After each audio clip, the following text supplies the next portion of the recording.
Tell people to watch my safety videos and save a life. Tell first responders. Tell the fire departments. Tell the police departments. Tell everybody and save a life. Our refrigerator, when we first got it, brand new, we put it at recommended, and it was at 45 degrees.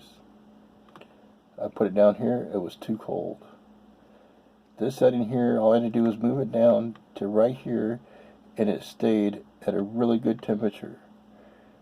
But if I didn't think to check, what would happen? So your temperature shows today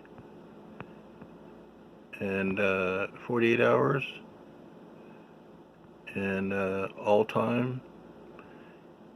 It stays between 31 and 39. Right now it's at 36.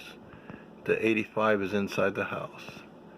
The top one is the module inside, the wireless module that's inside the refrigerator that tells us what the temperature is, the high, the low, and the current temperature.